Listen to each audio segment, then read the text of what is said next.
Selamat siang semuanya, kembali dengan saya Ignatius Ferdinand Apritorum Siotang dengan nomor induk mahasiswa 2109117140043 dari Departemen S1 Teknik Perkapalan Universitas Diponegoro Semarang. Di sini saya akan mempresentasikan sebuah materi dengan judul maneuvering kapal yang nantinya presentasi ini akan digunakan sebagai tugas mengganti ujian akhir semester mata kuliah dinamika kapal. Yang pertama, maneuvering kapal. Dari definisinya dulu, maneuvering kapal adalah sebuah olah gerak kapal yang digunakan untuk berputar maupun berbelok saat kapal sedang beroperasi di air. Maneuvering kapal ini adalah sebuah sistem yang sangat berpengaruh untuk keselamatan sebuah kapal. Selanjutnya, menurut IMO International Maritime Organization telah mensyaratkan sejumlah kriteria standar keselamatan yang harus dipenuhi oleh sebuah kapal. Di antaranya adalah turning circle atau zigzag maneuver. Secara prinsip, maneuvering kapal dapat dipengaruhi oleh perancangan badan kapal, sistem propulsi, sistem kemudi, dan masih ada yang lain lagi. Sejumlah elemen tersebut langsung memberi pengaruh yang signifikan terhadap gaya momen hidrodinamika pada saat kapal bermanuver. Selanjutnya pembahasan ke karakteristik manuver kapal. Karakteristik manuver kapal sangat dipengaruhi oleh beberapa faktor, yaitu faktor dari eksternal maupun faktor dari internal. Yang pertama kita bahas dari faktor eksternal dulu. Faktor eksternal di sini yang dimaksud adalah faktor yang dipengaruhi oleh kondisi lingkungan. Ada 3 bagian dari faktor eksternal ini. Yang pertama adalah angin, arus laut, dan kedalaman air. Yang pertama angin. Kekuatan dari dorongan angin berpengaruh juga terhadap manuver kapal. Yang kedua arus laut. Yang dimaksud di sini adalah gelombang. Dan yang ketiga kedalaman air. Selanjutnya kita membahas ke faktor internal yang mempengaruhi manuver kapal. Ada 2 macam dari faktor internal ini. Yang pertama adalah faktor dari kondisi muatan kapal ataupun dari kondisi mesin kapalnya sendiri. Dan yang kedua itu adalah faktor dari kondisi kemudi. Kemudi di sini sangat berperan dalam bermanuver, olah gerak. Selanjutnya kita membahas kepada standar bermanuver. Standar untuk kemampuan bermanuver dikembangkan untuk kapal dengan sistem propulsi dan kemudi yang dapat ditinjau secara berkala oleh suatu organisasi dengan mempertimbangkan teknologi baru, penelitian, dan pengembangan serta pengalaman. Jadi, sifat untuk standar bermanuver ini dinilai sebagai sifat yang dinamis, yaitu mengikuti perkembangan waktu, perkembangan zaman, yang diharapkan apabila mengikuti perkembangan ini dapat meningkatkan faktor keselamatan untuk sebuah kapal dan elemen-elemennya. Secara umum, standar yang terkandung di dalamnya didasarkan pada kemampuan bermanuver kapal yang dapat dievaluasi dari karakter bermanuver yang diuji secara konvensional dengan metode.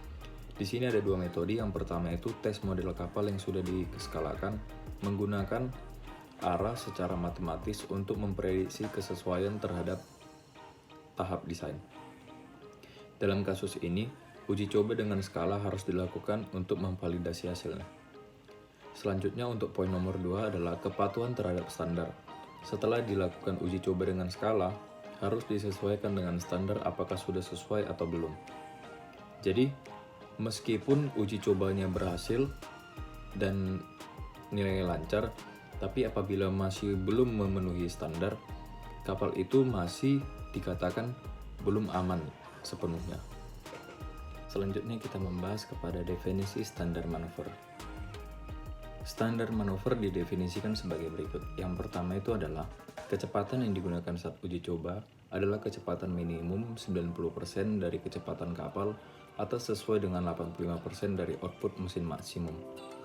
Yang kedua itu adalah Manuver putar adalah manuver yang akan dilakukan ke kanan dan ke kiri kapal dengan sudut kemudi 35 derajat atau sudut kemudi maksimum yang diizinkan. Selanjutnya itu, nomor 3, jarak yang ditempuh dari titik awal ataupun tengah kapal hingga posisi di mana heading berubah 90 derajat dari jalur aslinya. Yang keempat, tactical diameter merupakan jarak yang ditempuh dari titik tengah kapal yang urut dengan kemudi, kemudian hingga heading berubah posisi 180 derajat dari jalur aslinya. Diukur tegak lurus dengan posisi asli kapal. Dan yang kelima adalah tes zigzag dilakukan dengan menempatkan patokan secara bergantian di kedua sisi. Yang keenam, tes zigzag 10/10 dilakukan dengan memutar diameter kemudi secara bergantian sebesar 10 derajat ke dua sisi, mengikuti penyimpangan heading 10 derajat dari posisi aslinya. Yang ketujuh, tes zigzag 20/20 dilakukan dengan menggunakan prosedur yang sama seperti di atas, ataupun seperti poin nomor 6 tadi, dengan sudut kemudi 20 derajat dan kemudian perubahan heading 20 derajat dari posisi aslinya. Selanjutnya itu nomor 8, tes berhenti astern merupakan tes yang dilakukan untuk menentukan jalur lintasan kapal dari waktu mesin bergerak hingga operasional penuh hingga kapal berhenti di dalam air. Yang kesembilan, jangkauannya adalah jarak dari titik tengah kapal saat dioperasikan penuh hingga kapal berhenti. Selanjutnya kita membahas kepada standar IMO untuk bermanuver. Standar IMO atau International Maritime Organization untuk kemampuan manuver kapal mengidentifikasi kualitas yang signifikan untuk evaluasi kapal. Karakteristik manuver masing-masing telah dibahas di atas dan didefinisikan secara singkat di bawah ini. Yang pertama itu adalah stabilitas dinamis yang melekat pada sebuah kapal.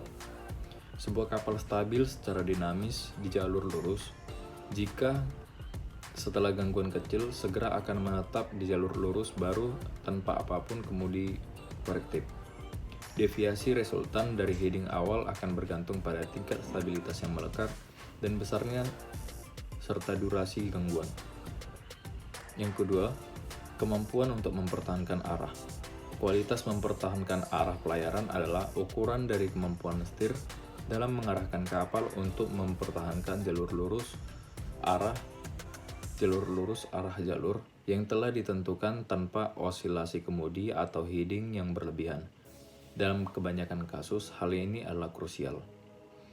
Dan yang ketiga adalah kemampuan membelokkan kapal atau mengubah jalur. Kemampuan membelok kapal ditentukan oleh respon pergantian heading terhadap helm moderat. Dalam hal deviasi heading, persatuan jarak berlayar ataupun nomor P, atau dalam hal jarak yang ditempuh sebelumnya menyadari penyimpanan heading tertentu. Selanjutnya nomor 4, kemampuan memeriksa YAW. Kemampuan memeriksa YAW kapal adalah ukuran dari menanggapi counter rudder yang ditetapkan atau diterapkan dalam kondisi belokan tertentu, seperti heading overshoot dicapai sebelum kecenderungan menguap telah dibatalkan oleh kontra kemudi dalam manuver zigzag standar. Selanjutnya nomor 5, kemampuan berbelok. Kemampuan berbelok adalah ukuran kemampuan berbelok yang digunakan kapal kemudi kelas keras. Hasilnya adalah maju pada 90 derajat perubahan heading. Minimum dan diameter taktis ditentukan oleh perpindahan pada 180 derajat perubahan heading. Analisis dari diameter belokan akhir merupakan hal yang menarik. Selanjutnya nomor 6, kemampuan berhenti diukur dengan menggunakan jangkauan lintasan dan waktu untuk mati dalam air diwujudkan dalam manuver belakang mesin berhenti penuh yang dilakukan setelah stabil mendekati dengan uji kecepatan penuh. Penyimpangan lateral juga menarik, tetapi sangat penting peka terhadap kondisi awal dan gangguan angin. Turning circle maneuver harus dilakukan pada kedua bagian sisi kapal dengan 30 derajat atau sudut maksimum kemudian diperbolehkan pada tes kecepatan. Informasi penting yang akan diperoleh dari manuver ini adalah tactical diameter, advance, dan transfer. Selanjutnya kita bisa melihat dari grafik zigzag maneuver test ini. Zigzag maneuver test. Beberapa pengukuran penting dari zigzag maneuver test ini ada antara lain overshoot angle. Overshoot angle itu adalah jumlah dari pertambahan heading setelah kemudi berbalik. Sudut yang besar akan membuat jurumudi mengalami kesulitan dan memutuskan kapan akan menggunakan kemudi untuk memeriksa putaran. Sudut tersebut tidak bergantung pada panjang kapal. Yang kedua itu waktu untuk membalikkan kemudi pertama dan perubahan maksimal heading pertama. Waktu akan proporsional terhadap panjang. Yang ketiga adalah sudut overshoot. Sudut overshoot yang tetap dan periode berputar sekali dalam kondisi stabil dapat tercapai. Selanjutnya kita membahas kepada turning circle test. Turning circle test adalah salah satu uji yang harus dipenuhi dalam kapal. Tujuannya untuk menentukan kelayakan manuvernya selama berlayar. Dalam hal ini, terdapat beberapa definisi mengenai turning circle test yang berasal dari International Towing Tank Conference dan pengertian menurut IMO ataupun sering kita sebut dengan International Maritime Organization.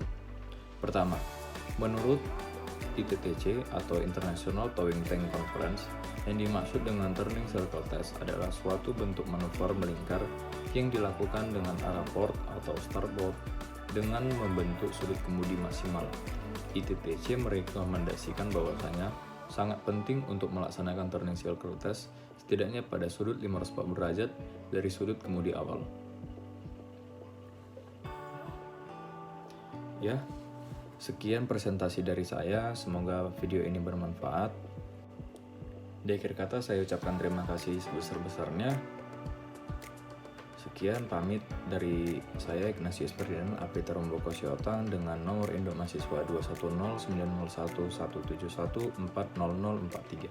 Terima kasih.